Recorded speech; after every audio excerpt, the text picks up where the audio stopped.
બધી સ્લાઇડો બતાવવાનો છું પણ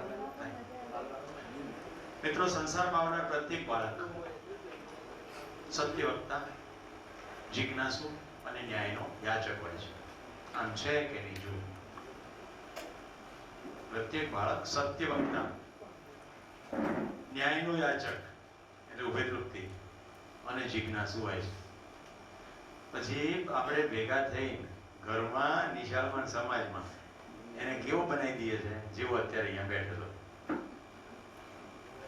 ઓકે, તો આપણે માનવમાં વ્યવસ્થા જોવામાં પહોંચે છીએ. તો સૌથી હવે જે જોવાનું છે તે સૌથી પહેલા તો મૂલ્યો જોવાના છે. અસ્તિત્વની અંદર આખું દર્શન કર્યા પછી અસ્તિત્વમાં મૂલ્ય શું છે? ગઈકાલે મેં શબ્દ તમને કહ્યા હતા, મૌલિકતા એ મૂલ્ય. હવે મૌલિકતા આપણને જે ભાષામાં સમજાય છે, ભાષાનું નામ છે ઉપયોગિતા અને પૂરકતા. આપણે સરળ રીતે સમજી લેવું હોય તો ઘઉંનું શું મૂલ્ય? તો કે ઘઉંની મારા માટે શું ઉપયોગિતા? ગાયનું શું મૂલ્ય? તો ગાયની મારા માટે શું ઉપયોગિતા? જ્યારે કરન્સી શોધી એ પહેલા બધું લેવડ દેવડ જ હતી, બાર્ટર સિસ્ટમ હતી. ત્યારે ઉપયોગિતાના સંદર્ભમાં લેવડ દેવડ કરતા હતા. મને મારી બાલ્યાવસ્થામાં એવું યાદ છે કે દાણા તૈયાર થઈને ઘરે આવે પછી લુહાર, સુથાર, દરજી વગેરેને ત્યાં જતા. અને એટલા માટે નહોતા જતા કે એને આખો વર્ષ કર્યું, કેટલું કામ કર્યું એને અનુરૂપ આપો. હળ તૂટ્યું જ ના હોય આખું વર્ષ તો કઈ સુથારને કઈ પૈસા દાણા નહીં આપવાના એવું નહોતું. એટલું જ નહીં, કેટલા દાણા આપવા? તો કે પરિવારમાં કેટલા લોકો છે એટલા આપવાના. એટલે સુથારના ઘરે 6 જણા હોય તો 6 જણા જેટલા દાણા જાય, 4 જણા હોય તો 4 જણા જેટલા દાણા જાય. આખું વર્ષ સુથાર આખા ગામના ખેતીના સાધનો તૂટે ફૂટે તો એને સરખા કરે, એવું લુહાર કરે, એવું દરજી કરે. આવી વ્યવસ્થા કેટલાય અનુભવી? બહુ સરસ, ઘણા બધા. તો ત્યારે આ ઉપયોગિતા અને પૂરકતાનો સિદ્ધાંત હતો. પણ એ સદભાગ્ય ભારતમાં, ગામડાઓમાં, આખી દુનિયામાં નહીં. અત્યારે તો આપણે અખંડ સમાજ સાર્વભૌમ વ્યવસ્થાની વાત કરીએ. તો મિત્રો, અસ્તિત્વમાં જે મૂલ્ય છે ઉપયોગિતા અને પૂરકતાના સંદર્ભમાં આ એક મૂલ્ય આમ પિન પોઇન્ટેડ કરીને બતાવી શકાય એમ છે અને દરેકની અનુભૂતિ થાય, દરેક મૂલ્યોનો સાક્ષાત્કાર પણ થાય. એની ખૂબી છે, એ અધ્યયનનું વિષય વસ્તુ છે. હું તમને અત્યારે દરેક મૂલ્યનો ખાલી સ્પર્શ કરાવું છું. સૌથી પહેલા જો જળ પ્રકૃતિ અને ચેતન પ્રકૃતિ. જળ પ્રકૃતિમાં પદાર્થ, પ્રાણ ને જીવ હમણાં આપણે જોઈ ગયા. ચેતન પ્રકૃતિમાં જ્ઞાન અવસ્થા એટલે માનવ. જળ પ્રકૃતિના 2 મૂલ્ય, ઉપયોગિતા મૂલ્ય અને કલા મૂલ્ય. ઉપયોગિતાની અંદર પોષણ, સંરક્ષણ અને સદુપયોગ. હવે જોઈએ વન બાય વન. તો જળની અંદર પદાર્થ, પ્રાણ ને જીવ છે. તો હવા, પાણી કયા સંદર્ભમાં છે? પોષણના સંદર્ભમાં. રાઈટ? સૂકા ઝાડનું લાકડું ઘર બનાવી દઈએ, સંરક્ષણના સંદર્ભમાં. એ એનું મૂલ્ય થયું. પોષણ, સંરક્ષણ. ત્રીજું છે સદુપયોગ. જેમ કે ખનિજ, લોખંડ ખેંચ કાઢ્યું, એમાંથી ચક્ર બનાવ્યા, વસ્તુઓ બનાવી, સાધન બનાવી, એનો ઉત્પાદનમાં ઉપયોગ કર્યો, એમ કરીને સદુપયોગ માટે. તો જેટલું પણ પ્રકૃતિમાં ઉપલબ્ધ છે એ ઉપયોગિતાના અર્થમાં છે. પણ ઉપયોગિતા કહીએ ત્યારે પોષણ, સંરક્ષણ અને સદુપયોગ ત્રણે આવવું જોઈએ. તો ખેતી પોષણ માટે ખેતીનું કાર્ય કર્યું, ઘઉં બની ગયા, ઘઉંને દરિયામાં નાખી દેવાય? જે અમેરિકા કરે છે, ભાવ વધે એટલા માટે. ડીસામાં બટાકા રોડ ઉપર ફેંકી દેવામાં આવે છે, હરિયાણામાં ટમેટા રોડ ઉપર ફેંકી દે, કારણ કે મૂલ્ય સમજાવ્યું. મૂલ્ય પોષણ, સંરક્ષણ અને સદુપયોગના અર્થમાં. બીજું કળા મૂલ્ય. આપણે પેપર લઈએ, પછી પેઇન્ટિંગ કરીએ. હવે આપણે એક ચિત્રકાર છે, માં સરસ્વતીના નગ્ન ચિત્રો દોરે અને આખા દેશની અંદર પ્રદર્શનો ફાડી નાખવામાં આવે, ક્યાંક ધમાલો થઈ, તોડફોડ થઈ. આ કળા છે. મારી પાસે એવું કલેક્શન છે જે અહીંયા બતાડી ના શકે. કળાના નામ પર દુનિયામાં કેવું થાય. જે ચિત્રમાં કશી ખબર ના પડે ને એને એમ કે આ એબ્સર્ડ આર્ટ છે, મોડર્ન પેઇન્ટિંગ. એ પાછું 1.5 કરોડમાં વેચાતું હોય. ચિત્રકાર જ્યાં સુધી સમજાવે નહીં ત્યાં સુધી આપણને એમાં કંઈ સમજે ના પડે, એમાં ખાલી લીટાડા જ તાણે હોય.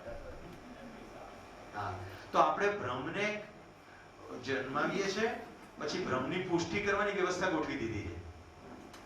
એટલે એક બોલે, બીજો તાળી પાડે, ત્રીજો નહીં 3000 દોડવા માંડે પાડે. તો આ થયું જળ પ્રકૃતિનું 2 મૂલ્યો. ચૈતન્ય પ્રકૃતિની અંદર જ્ઞાન અવસ્થા 28 મૂલ્યો, જીવન મૂલ્ય 4. હું માનું છું જીવન મૂલ્ય બધાને સમજાઈ ગયા છે, છતાં ફરી એકવાર સમજાવું છું. જીવન એટલે હું અને માનવ એટલે હું પ્લસ શરીર, આટલો જ ડિફરન્સ. તો જીવનની પ્યાસ શેની છે? સુખ, શાંતિ, સંતોષ અને આનંદની છે. નિરંતર સુખ જોઈએ જીવનને. શરીરને નિરંતર સુખ નથી જોઈતું, શરીરને 4 વાર ખાવા જોઈએ. તો જીવનની પ્યાસમાં સુખ છે. સુખ એટલે તમામ પ્રકારના સમયે નિરંતર મને સમાધાન ઉપલબ્ધ છે. મારી સામે આવતી તમામ સ્થિતિ પરિસ્થિતિઓમાં મારે કઈ રીતે માર્ગ કાઢવો, મારી સાથેના તમામ અવસ્થાઓ સાથે મારા સંબંધો કઈ રીતે જાળવવા, એની મને 24 કલાક નિરંતર સ્પષ્ટતા છે. હું આત્મવિશ્વાસથી ભરપૂર છું. પહોંચવલેંગીની સ્થિતિ જે પહેલા કહી હતી એ સુખ છે. હવે આનું ફલક વધારતા જઈએ. પરિવારના સ્તરે સમૃદ્ધિનો ભાવ એટલે શાંતિ. બધા પરિવારો સમૃદ્ધ હોય તો બધી જ વ્યવસ્થાઓ અદ્ભુત રીતે ગોઠવાઈ જાય, એનો આપણને સંતોષ થાય. અને છેલ્લે પ્રકૃતિમાં પણ બધું જ સંતુલિત રહે તો એનો આનંદ. તો આ જીવન મૂલ્ય છે. જીવન પછી માનવ મૂલ્ય. તો જીવન તો શરીર સાથે પણ હોય અને શરીર વગર પણ હોય. તમને બધાને જેમાં બહુ રસ પડે છે ને એ ધીમે ધીમે જઈએ છે આપણે. ભૂત પ્રેત, ચુડેલ, પિશાચ, ડાકણ. તો જીવન તો શરીર સાથે પણ હોય અને શરીર વગર પણ હોય. તો શરીર સાથે હોય ત્યારે જીવનને માનવ કહેવાય. શરીર વગરનું જીવન ગાયના શરીરને પણ ચલાવે. તો ગાયના શરીરને જીવન ચલાવતું હોય ત્યારે એને માનવ ના કહેવાય. તો માનવ મૂલ્ય છે ધીરતા, વીરતા, ઉદારતા, દયા, કૃપા, કરુણા. પછી પરિવારમાં એક માણસ જાય એટલે પતિ, પત્ની, બચ્ચાઓ ભેગા થઈને જે મૂલ્યો છે 18 સ્થાપિત અને 9 શ્રેષ્ઠ. આમ ટોટલ કુલ કેટલા મૂલ્યો થયા ગણી કરો.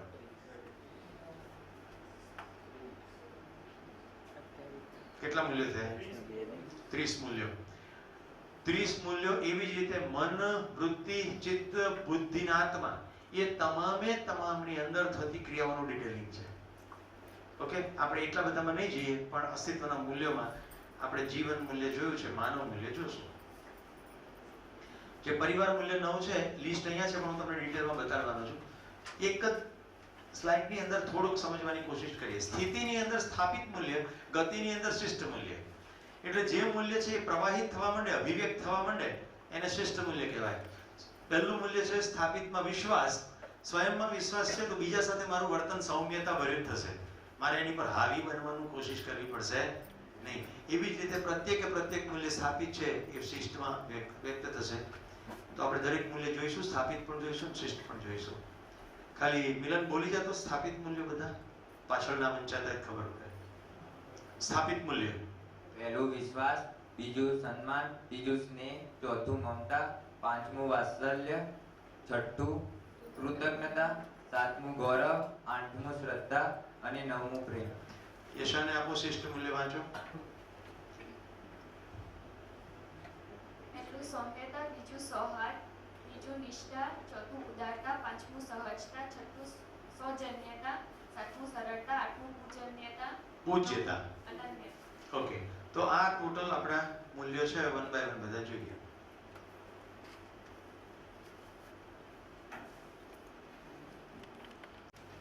ધીરતા, ઉદારતા, વીરતા અને દયા, કૃપા, કરુણા એમ 6 માનવીય મૂલ્યોમાં પહેલું ધીરતા. ન્યાય પ્રત્યે નિષ્ઠા અને દ્રઢતા એટલે ધીરતા. આપણે ધીરજ શું કહીએ છીએ? ઉતાવળે આંબા ન પાકે. અહીંયા માનવીય મૂલ્યમાં ધીરતા શું છે? ન્યાય પ્રત્યે નિષ્ઠા અને દ્રઢતા. ન્યાય હું કરવા સક્ષમ છું, મારી સાથે ન્યાય થઈ શકે છે, અસ્તિત્વમાં ન્યાય છે. મિત્રો 3 શબ્દો જે મને અતિ પ્રિય છે કહું: નિયમ, નિયંત્રણ, સંતુલન અને ન્યાય, ધર્મ, સત્ય. પદાર્થ અવસ્થા, પ્રાણ અવસ્થાની અંદર જે જોવા મળે છે એ નિયમ, નિયંત્રણ અને સંતુલન. એ જ્ઞાન અવસ્થાની અંદર જોવા મળે છે ન્યાય, ધર્મ અને સત્ય. સેમ જ વસ્તુ છે. બધું એકબીજાના પરસ્પરિકતામાં નિયમબદ્ધ રીતે જ થાય છે. તમે 1 કિલો પેંડા મગરની સામે મૂકો ને પણ એ નહીં ખાય. મારો અનુભવ છે, બેટ દ્વારિકામાં ગયો હતો તો ટીટોડી, અમે ચાલતા ટ્રેક કરતા નીકળ્યા ને એટલે ટીટોડી ટીટી કરવા માંડી પડી. રાજેન્દ્રસિંહ જાડેજાએ મને કીધું બરાબર એનું ઓબ્ઝર્વ કરજો, પછી હું તમને ફિલ્મ બતાવું છું. કેમ્પસાઇટ ઉપર એમણે અમને ફિલ્મ બતાવી. મગર ઈંડા મૂકે મગર બચ્ચાને જન્મ ના આપે, તમારી જાણ માટે. એ કેવું ખૂબી છે, મગર ઈંડા મૂકે અને ઉંદરડો બચ્ચાને જન્મ આપે. તો ઈંડા મૂકી દે, એ ઈંડાને બીજું કોઈ પ્રાણી ખોદીને ખાઈ ના જાય એનું રક્ષણનું કામ એટલી નાનકડી પક્ષી ટીટોડી કરે. હવે મગર કાંઠા ઉપર આવે ને એને શિકાર કરવાનું મન હોય તો ટીટોડીને બાદ કરતા બીજા કોઈ પણ પક્ષી ખાઈ જાય. એની મને ફિલ્મ બતાવી, ટીટોડી બાદ. હું મરીન પાર્ક ગયો હતો જામનગર, બિરોટા. ત્યાં આગળ સમુદ્ર ફૂલ, સ્ક્વીડ એટલે રંગારો, ઓક્ટોપસ, આ બધું અમે જોયું. એની અંદર સમુદ્ર ફૂલની જે વ્યવસ્થા છે એ કેવી સરસ છે. 2 ઝીંગા નામના માછલા એકદમ ખૂબસૂરત હોય, એ સમુદ્ર ફૂલની ઉપર મંડરાયા કરતા હોય. સમુદ્ર ફૂલ ખુલ્લી સ્થિતિમાં હોય. સમુદ્ર ફૂલને જે ખાવાનું છે એ માછલી આવે એટલે પેલા ઝીંગાને ખાવા માટે એકચ્યુઅલી આવે. ઝીંગાને ખાવા માટે, ઝીંગા આકર્ષક છે. સમુદ્ર ફૂલ ઝીંગા અને પેલી માછલી સમેત બધાને અડકી જાય, રાઈટ, અને સંકોચાઈ જાય. થોડીક વાર પછી ઝીંગા અકબંધ બહાર આવે, એ ઉડવાનું ચાલવાનું કામ ચાલુ રાખે, પેલા બધા ખવાઈ જાય. આવું પરસ્પર અવલંબન છે. તો એ નિયમ, નિયંત્રણ ને સંતુલન પૂર્વક છે. તો માનવ વચ્ચે શું છે? ન્યાય, ધર્મ અને સત્ય. જે નિયમ, નિયંત્રણ, સંતુલન પદાર્થ પ્રાણની જીવ અવસ્થામાં છે એ જ. તો એવા ન્યાય પ્રત્યે નિષ્ઠા. હવે તમારા માટે ન્યાય, હું એક શબ્દ કહું છું એને પકડીને આજે શિબિર છોડો. ન્યાય એટલે ઉભય તૃપ્તિ. તમારા કામથી બીજાને તૃપ્તિ છે, પણ સાથે સાથે તમને તૃપ્તિ છે, નહીં તો તમે પીડાશો. રાઈટ? મને એક પ્રશ્ન મળે તો ગમે એટલું સારું કરીએ પણ સામેવાળાને એની કદર નથી થતી, અથવા ગમે એટલું કરીએ પણ એ તો એવું ને એવું ચાલુ રાખે, તો શું કરવું? તો એ ન્યાય નથી. ઉભય તૃપ્તિ ક્યાં છે? એને જ તૃપ્તિ છે, તમને તૃપ્તિ નથી, તમને પીડા છે. મતલબ કે હજી તમારી સમજ કેળવાઈ નથી. જ્યાં સુધી સમજ મોટી નહીં થઈ જાય ત્યાં સુધી ઉભય તૃપ્તિ કન્સેપ્ટમાં નહીં આવે. આપણે એટલું પકડીને ચાલો ટેમ્પરરી કે હું જે કરું એની અંદર મને અને સામેવાળાને તૃપ્તિ થવી છે. હવે શરૂઆતમાં તમને તૃપ્તિ નહીં થાય તો સામેવાળાને તૃપ્તિ થાય તો કમસે કમ વાત કરવાનો સેતુ અકબંધ રહેશે. કશું તોડવાનું નથી, સંબંધ છે જ, ખાલી ઓળખવાનો. કોઈ સંબંધ બનાવવાનો નથી. મેં તમને સંબંધ બતાવી દીધા ને, સંબંધ કુલ 7 જ છે, આનાથી વધારે સંબંધ જ નથી. તો સંબંધો છે જ, એક પણ સંબંધ બનાવવાનો નથી, ખાલી ઓળખવાનો. તો ન્યાય પ્રત્યે નિષ્ઠા અને દ્રઢતા એટલે ધીરતા. વીરતા એટલે અન્યને ન્યાય મળે તે માટે સ્વયંની શક્તિનું નિયોજન. અત્યાર સુધી આપણે વીરતા કોને કહેતા આવે છે? તલવારબાજી કરીને કોઈને મારી નાખીએ અથવા કપાઈ જઈએ એટલે કે વીર. ગામના છેડે એના પાળિયા હોય સિંદૂર લગાડેલા, તો કપાઈ શું જાય છે? જીવન કપાય છે કે શરીર કપાય? હવે જો આનો તમને તાળો મેળવી દઉં છું. ખૂંખાર આતંકવાદીઓને મારી નાખ્યા પછી દુનિયામાં આતંકવાદ વધ્યો છે, ઘટ્યો છે? આખું ISI નો જન્મ થયો છે. એ ભ્રમ હતો. કોઈ પણ આતંકવાદીને મારી નાખવાથી આતંકવાદ ઘટે નહીં, કારણ કે સમજણ જીવન સાથે છે, શરીર સાથે નથી. એટલે એમાં જોડે કેવું કહ્યું, લોચો થયો સમજણમાં, મારી નાખ્યું શરીર. કુદરતે જે શરીર બનાવ્યું તેને ખતમ કરી નાખ્યું. આ અર્થમાં જો અહિંસાને હવે આખા અસ્તિત્વની અંદર જે અદ્ભુત પરસ્પરતા સજી છે એમાં કોઈ પણ જીવને આપણે મારી નાખીએ એટલે આપણે આખા અસ્તિત્વની વ્યવસ્થામાં ખાડો પાડીએ. એક અહિંસા ભાવનાત્મક છે જે સંવેદનશીલતામાંથી જન્મે છે. કઈ મને કોક મારે છે પીડા થાય છે તો આની પીડા થતી હશે, એ સંવેદનશીલતાની હિંસા. અને હું જે કહું છું એ સંજ્ઞાનશીલતાની અહિંસા. એ બંનેમાં ડિફરન્સ છે. સંવેદનશીલતા વાળી હિંસા, અહિંસા એક બે માણસોને એક બે સમયે અમુક સ્થિતિમાં કામ લાગશે. સંજ્ઞાનશીલતા વાળી અહિંસા પૃથ્વી પર સર્વકાલક, સર્વદેશીય, સાર્વભૌમિક છે. પ્રત્યેક માણસ સમજી શકે છે, જે સમજશે એ પ્રમાણે વર્તી શકશે. સહીમાં બધા એક, ગલતીમાં અનેક. તો અન્યને ન્યાય મળે તે માટે સ્વયંની શક્તિની વીરતા. ઉદારતા, સ્વયંની પ્રસન્નતા પૂર્વક પોતાનામાં પ્રસન્ન થાય, અન્યને સુખ અને સમૃદ્ધિ મળે. હવે સુખ અને સમૃદ્ધિ એક છે કે અલગ અલગ છે? હજુ કોઈ શિબિરમાં આજના દિવસે એન્ટર થાય, જેમ કે નિહલબેન આપણી વચ્ચે આવ્યા છે, એને સુખ અને સમૃદ્ધિ બે ભેગું એક જ લાગશે. સ્વપ્રસન્નતાપૂર્વક અન્યને સુખ સમૃદ્ધિ મળે તો બેટા નિહલ, સુખ એટલે સમજણ, સમૃદ્ધિ એટલે બધી આજુબાજુ વસ્તુઓ ભેગી કરી હોય. શરીરની આવશ્યકતા સમૃદ્ધિની, મારી આવશ્યકતા સુખની. આ બંને અલગ છે. તો સુખ સમૃદ્ધિ મળે તે માટે પોતાના તન મન ધન રૂપી અર્થનું અર્પણ. તો શરીર શ્રમ કરીએ, આપણી પાસે પૈસા હોય તો એ કરીએ, વિચારો એનો સદુપયોગ કરીએ તો માનવીય સ્વભાવ થયો. બીજો 3, દયા, કૃપા અને કરુણા. દયા એટલે અન્યના વિકાસમાં હસ્તક્ષેપ ના કરો. જેટલા પણ પારસ્પરિકતાના સંઘર્ષના પ્રસંગ છે એમાં કોઈ માણસ આમ કરે, પ્લીઝ દયા કરો એટલે મને જીવવા દો. અમદાવાદમાં રમખાણ થાય ત્યારે એક દરજીનો ફોટો આવ્યો હતો આવો, જે વર્લ્ડમાં ફેમસ થઈ ગયો. અંસારી એનું નામ. અંસારીની ઘટના ઘટી ત્યાર પછી એની આખી મુવમેન્ટની મેં ડોક્યુમેન્ટ્સ વાંચ્યા. અત્યારે પાછા અંસારીભાઈ અમદાવાદમાં છે, છોડીને જતા પણ રહ્યા હતા, અમદાવાદ પાછા આવી ગયા. તો પ્રેસ વાળા ગયા ને તો એને ફરી પાછા હાથ જોડ્યા. પહેલી વાર તો અત્યંત દયાદ્ર ચહેરો છે. બીજી વાર મને કીધું કે પ્લીઝ મને નિરાતે સામાન્ય માણસની જેમ જીવવા દો. તમે છાપામાં છાપો છો ને પછી બીજા બધા લોકોને મારા ઘરે મને પૂછપૂછ કરવામાં રસ પડી જાય. મારે કઈ સેલિબ્રિટી નથી. તો નડો નહીં, સાદી ગુજરાતીમાં કોઈને નડવાનું બંધ કરો એટલે દયા કરી લેવાય. કૃપા, અન્યના વિકાસમાં સહાયતા કરવી.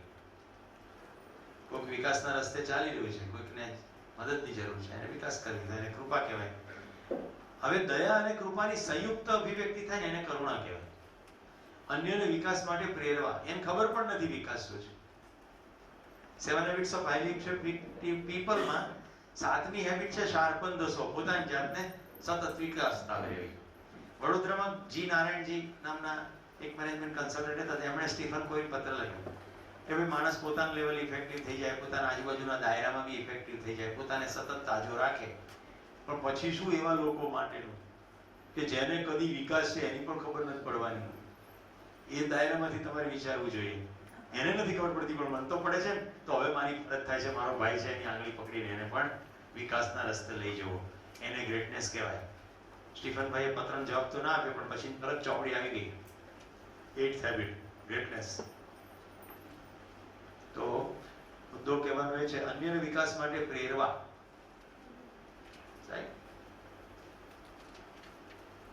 તો આ થયા માનવીય સ્વભાવની વાત. હવે સ્થાપિત અને શ્રેષ્ઠ મૂલ્યો જોઈએ.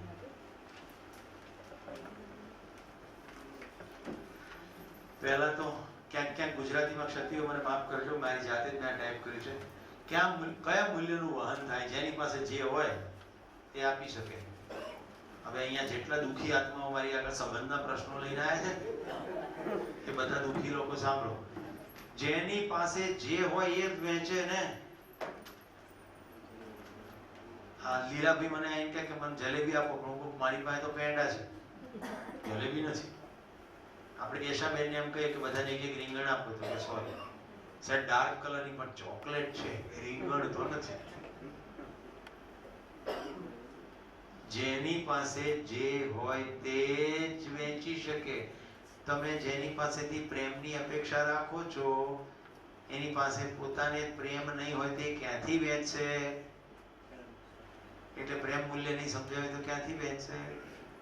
તો બે જ કામ કરવાના છે, પોતાને સમજવાનું છે અને પછી બીજાને સમજાવવાના. ઘણા કીટપીટિયા હોય, હળી કર જ કરે, એને પરપીડનમાં જ આનંદ આવતો. જે દિવસે એવી ખબર પડી જાય કે કોઈ પર છે જ નહીં તો પીડા કરતો બંધ થઈ જાય. તો એવી સમજણ પહેલા પોતે કેળવવી પડે ને પછી એને પાડી શકાય. આપણા મોટા ભાગના લોકો પ્રોબ્લેમ શું છે ખબર?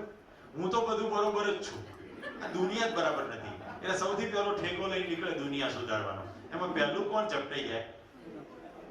પતિ પત્ની, માતા પિતા, પુત્ર પુત્રી, આ પહેલા ઝપટાઈ જાય. એને પહેલા બધાને સીધા કરવા હોય. બધા મનમાં ડોક્યું કરી જો બધાની એક એજન્ડા તો એવો છે કે એક જો આટલો ફેર પડી જાય ને આ વ્યક્તિમાં, હરેશભાઈ, આમાં જો આટલો ફેર પડી જાય ને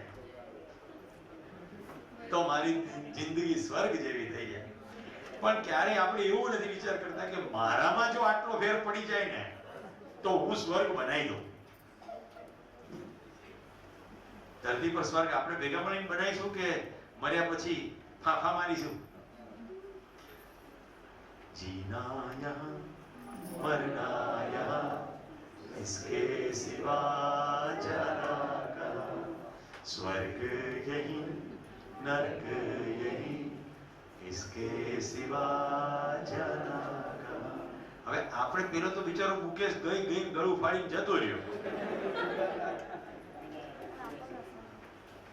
મારી બધાને વિનંતી પણ છે, શિબિર કર્યા પછી તમારું આવું હિન્દી ફિલ્મના કોઈ ગીતો ઉપર ધ્યાન જાય જેમાં જીવન વિદ્યાના બિંદુઓ ચળકતા હોય તો મને મોકલતા રહેજો.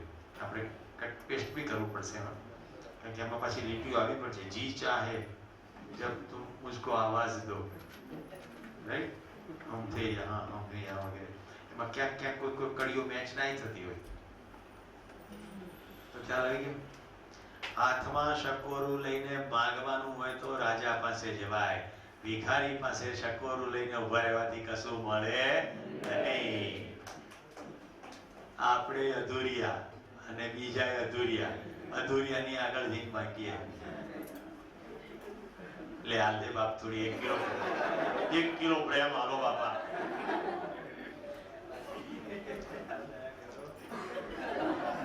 ગઈકાલે અમે હું અને હિમાંશુભાઈ ઉપર જિંદગી પનપી શકે એવું પાણી અથવા વાયુનું મંડળ નથી. ક્યાંક મિથન વગેરેની રચનાઓ જોતા એવું લાગે છે કે નજીકના સમયમાં અથવા ત્યાં પ્રાથમિક કક્ષાની સૃષ્ટિ કદાચ પાંગરે. તો એવી પણ પૃથ્વીઓ છે જ્યાં જાગૃત માનવો વસે છે, એવી પૃથ્વીઓ છે જ્યાં હજી પદાર્થ અવસ્થાને ઠેકાણ નથી. અસ્તિત્વમાં છેની વાત છે. અસ્તિત્વ સહઅસ્તિત્વ છે, વિકાસ ક્રમ છે, વિકાસ છે, જાગૃતિ ક્રમ છે, જાગૃતિ છે, નિત્ય વર્તમાન, નિત્ય પ્રકટનશીલ. બચપણ પણ છે, યુવાની પણ છે, બુઢાપો પણ છે, જન્મ પણ છે, મૃત્યુ પણ છે.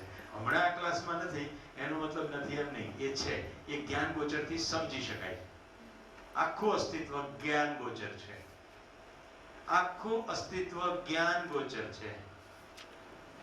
વ્યાપક સત્તા જ સ્વયં જ્ઞાન છે. આપણે સતત ને સતત જ્ઞાનની અંદર ડૂબેલા, ભીંજાયેલા, ઘેરાયેલા છીએ. પરમાણુની રચનાની અંદર મધ્યસ્થ ક્રિયાનું નામ આત્મા છે. મધ્યસ્થ ક્રિયા આત્મા, આત્માની આર પાર પરમાત્મા છે. એટલે આત્માને શુદ્ધ બુદ્ધ કહેવામાં આવે. ત્યાં કોઈ જ વિકાર નથી. આ તારા પ્રશ્નનો જવાબ છે. આત્મા એ અંશ નથી, આત્મા એક ક્રિયા છે. ક્રિયાની અત્યંત નજીક સંપૃક્તતામાં વ્યાપક છે. વ્યાપક તો બધી જ વસ્તુની આર પાર છે, પણ કારણ કે મધ્યસ્થ ક્રિયા આત્મા છે. આખા દર્શનને ત્યાગવાદ ને ભોગવાદની વચ્ચેનું છે એટલે મધ્યસ્થ દર્શન કરવું એક એંગલથી. હું શરીર નથી, હું જીવન છું, શરીરને ચલાવું છું, તો મારી બધી પ્રવૃત્તિના મધ્યમાં હું જીવન છું એ દ્રષ્ટ થાય એટલે પણ મધ્યસ્થ દર્શન કહેવાય. મારા તમામ નિર્ણય મધ્યસ્થમાંથી આવે, જીવનમાંથી આવે તો મધ્યસ્થતા. તો મિત્રો, મને તમારી સાથે ખૂબ મજા આવી. ધન્યવાદ. હવેની ગતિવિધિઓ, થોડા પુસ્તકો આવી ગયા છે આપણી વચ્ચે.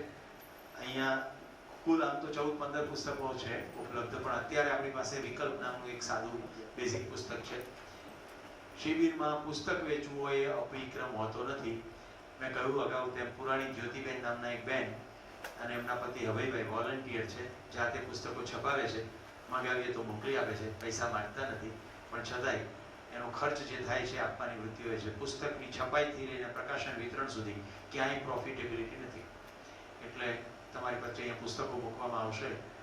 મિત્રો, કોઈ વેચાણનો અહીંયા કોઈ કાર્યક્રમ નથી. એટલે હું જે વોલેન્ટિયરો છે મિલન વગેરેને રિક્વેસ્ટ કરું છું એ લોકો પુસ્તકો અહીંયા થપ્પી પાંચની પાથરી દે. જેને પુસ્તક જોઈએ છે પુસ્તક લઈ લે. કેટલી છે કિંમત એની? ક્યાં છે પુસ્તક ભાઈ? પાછળ થપ્પી આવે. મિત્રો, જ્યારે છપાઈને આવે છે ત્યારે જે એનું મૂલ્ય થાય છે એ પ્રમાણે થાય છે. એટલે ક્યારેક જીવન વિદ્યાના શિબિરમાં જૂના નવા ભેગા પુસ્તકો હોય તો ઘણીવાર જૂના પુસ્તકો સસ્તા હોય, નવા મોંઘા હોય, એવું ઉલટું પણ થાય છે. આ 10 રૂપિયાનું પુસ્તક છે અને પુસ્તકની પૃષ્ઠ સંખ્યા 28 છે. એટલે કોપી કરશો તો ઝેરોક્સ પણ એનાથી મોંઘી થશે. એટલે તમે સમજી શકશો કે પુસ્તકમાં ક્યાંય કમાવાનો કોઈ આશય નથી. તો આ 10 રૂપિયાનું પુસ્તક છે. તમને એમ લાગે કે તમારે પુસ્તક લેવું છે તો જાતે પુસ્તક લઈ લેજો અને 10 રૂપિયા સાઈડમાં મૂકી દેજો. પુસ્તક બધા જાતે જ લઈ લેજો. હું માનું છું જીવન વિદ્યાના 5 દિવસનો શિબિર કર્યા પછી આપણે સ્વયંસ્ફૂર્ત વિધિથી વ્યવસ્થામાં રહેવાનું હોય. આપણને કોઈ હાકે એવું થવું જોઈએ નહીં. જે લોકોને પુસ્તક નથી જ જોઈતું, બિલકુલ અત્યારથી જ નક્કી જ છે કે મારે પુસ્તક વાંચવું નથી, જોઈતું પણ નથી, એ કૃપા કરીને તરત જમવા છે. તારે પાના ફેરવવાની પણ આવશ્યકતા નથી, પછી પાના ફેરવી શકાશે. તો જેમ જોઈતું એ લઈ શકે. આપણી પાસે 50 જેટલા જ પુસ્તકો છે અને ભવિષ્યમાં જોઈતા હશે તો મગાવી આપીશું.